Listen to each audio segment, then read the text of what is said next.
હાલો નમસ્કાર ખેડૂત મિત્રો અને પશુપાલક ભાઈઓ। જો પાછળ મારી ભેંસ આજે વિયાણી છે અને વિયાણીના 3 કલાક થયા છે। અત્યારે અમે એ ભેંસને બાજરાની ઘૂઘરી પાણીમાં બાફી અને આપી છે, કિલો ઉપર થોડી અને થોડોક અમથો ગોળ। હવે આ વિડીયોની અંદર હું તમને જણાવીશ કે પશુ વિયાણ્યા પછી 2-3 કલાક થાય એટલે તરત જ બાજરાની ઘૂઘરી શા માટે ખવડાવવી જોઈએ। તો પહેલાં પ્રથમ તો બાજરો થોડો ગરમ હોય છે અને જેવી ઘૂઘરી 1 કિલો ઉપર થોડીક અમથી કે એમાં 100 ગ્રામ ગોળ ઉમેરી અને તમે ખવડાવશો એટલે પશુની મેલી ઘા પડી જશે અને જેટલી મેલી જલ્દી પડશે એટલું પશુ માટે સારું રહેશે। કારણ કે મેલી પડ્યા પછી જ આપણે પશુને દોવાનું હોય છે એટલે દોવાની પણ ઘા વેળા થઈ જશે અને મેલી પડવામાં જરાય તકલીફ નહીં પડે। કારણ કે 5-6 કલાક જો મેલી શરીરમાં રહે તો પશુના જે અનાજની કોથળી હોય એમાં ઇન્ફેક્શન લાગવાની બીક રહે અને તેના બચડાની જે કોથળી હોય તેમાં પણ ઇન્ફેક્શન લાગવાની બીક રહે।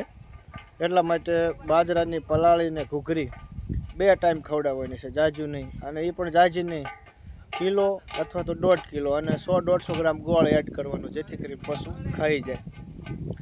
જો મારો વિડીયો ગમ્યો હોય તો મારી ચેનલને સબસ્ક્રાઈબ કરી દેજો, લાઈક કરજો, કોમેન્ટ કરજો। આપણી ભેંસ વિયાણી છે, મારી બા જો ઘૂઘરી ખવડાવે, હું નજીકથી બતાવું કેવી ઘૂઘરી છે। હાલો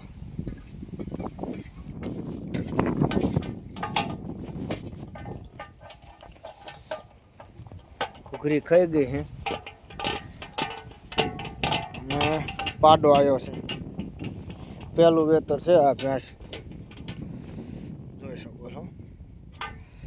ખાસ વાત એક બીજી કહેવાની રહી ગઈ કે પશુ તમારું વિહાય અને રાત્રિનો સમય હોય તો તમારે ફરજિયાત આવી રીતે એક તાપ કરી નાખવાનો।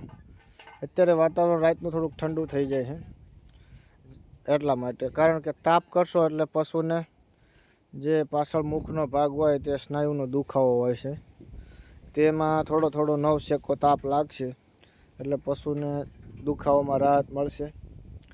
પ્લસ કે રાત્રિના સમયે અત્યારે ચોમાસામાં માઇક મચ્છર હોય તે પણ કરડશે ઓછું અને રાત્રિના સમયમાં ઠંડો પવન આવે ત્યારે પશુ જો પવન લાગે તો માંદું પડવાની શક્યતા રહે છે।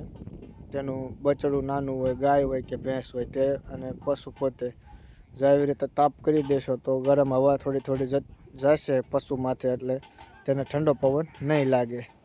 અમે આવી રીતે સારવાર કરીએ છીએ। આ બધા મારા ઢોરા છે, માલ ઢોર છે, ભેંસું, કોલ ગાયું, અહીં કોઈ પાડી ખડેલા છે, આ પાડો છે।